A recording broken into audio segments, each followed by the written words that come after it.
नमस्कार दोस्तों, आप सभी का फिर से मेरे माय यूट्यूब चैनल MS ज्ञान मोटिवेशन में एक बार फिर से स्वागत है। एक नई कहानी के साथ।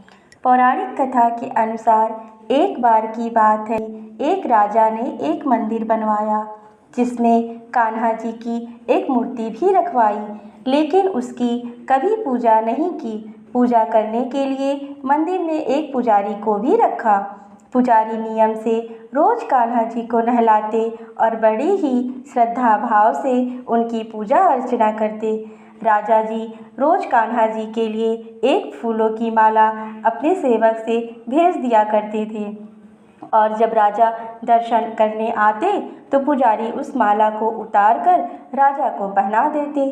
ऐसा करते करते पुजारी की भी एक उम्र बीत चुकी।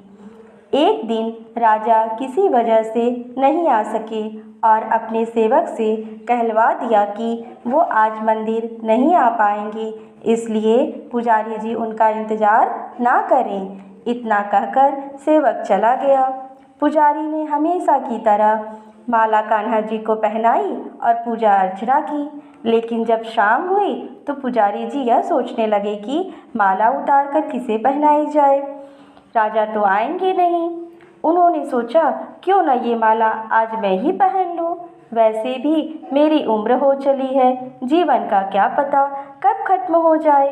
इतना सोचकर पुजारी जी ने माला उतार कर अपने गले में डाल ली, लेकिन इतने में ही सेवक आ गया और उसने कहा कि राजा की सवारी मंदिर में पहुंचने वाली है। जब पुजारी जी ने ये सुना तो वो तो डर गए एकदम कि अब क्या।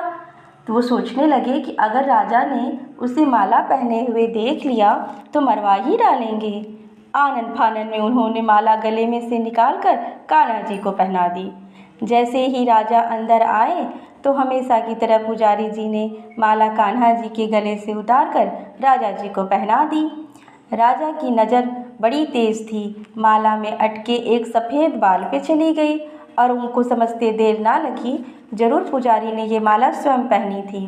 बस फिर क्या था, राजा को गुस्सा आ गया और उन्होंने गुस्से में पुजारी जी से पूछा कि माला में सफ़ेद बाल कहाँ से आया।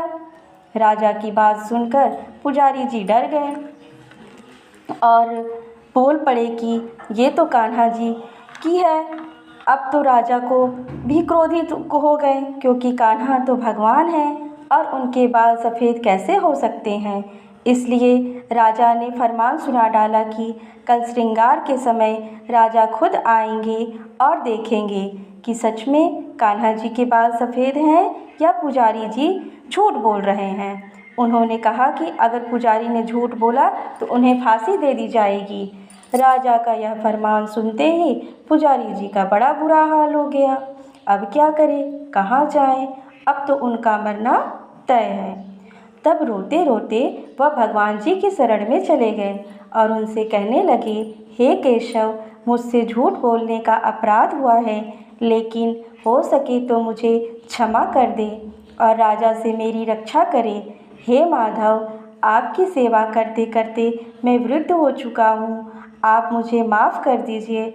ऐसी गलती अब कभी नहीं होगी। यह कहते कहते पुजारी जी की कब आँख लग गई पता ही नहीं चला। उनकी आँख तब खुली जब सुबह हो चुकी। उधर सुबह होते ही राजा भी आ गए और कहने लगे कि आज कान्हा जी का श्रृंगार वह खुद करेंगे। ऐसा कहकर जैसे ही राजा ने कान्हा जी का मुकुट उतारा तो देखा कि कान्हा जी के तो सारे बाल ही सफ़ेद हैं, लेकिन राजा को फिर भी यकीन नहीं हुआ। उन्हें लगा राजा जी को कि फांसी के डर से पुजारी जी ने ही बालों को रंग दिया होगा। तो राजा ने सोचा क्यों ना कान्हा जी का एक बाल तोड़कर देख लिया जाए। फिर क्या, राजा ने कान्हा जी का एक बाल तोड़ लिया, लेकिन जैसे ही बाल टूटा कान्हा जी के सिर से खून की धारा बहने लगी। यह देखकर राजा भगवान के चरणों में गिरकर माफ़ी मांगने लगे। तभी कान्हा जी की मूर्ति से आवाज़ आई, राजन, तुमने मुझे केवल एक मूर्ति ही समझी, एक पत्थर की मूर्ति, इसलिए आज से मैं तुम्हारे लिए केवल एक पत्थर की मूर्ति ही मात्र ही रहूँगा।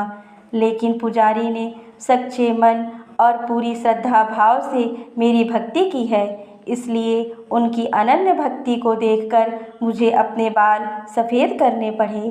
कान्हा जी ने कहा कि भक्ति में कभी भी संशय नहीं होना चाहिए और सच्चे भक्त की लाज तो मैं कभी नहीं जाने देता। तो दोस्तों, आपको ये कहानी कैसी लगी? उम्मीद है ज़रूर पसंद आई होगी, और अगर पसंद आई हो तो मेरे चैनल को लाइक, शेयर एंड सब्सक्राइब ज़रूर करें, और हाँ, बेल आइकन को दबाना ना भूलें। Thank you for watching.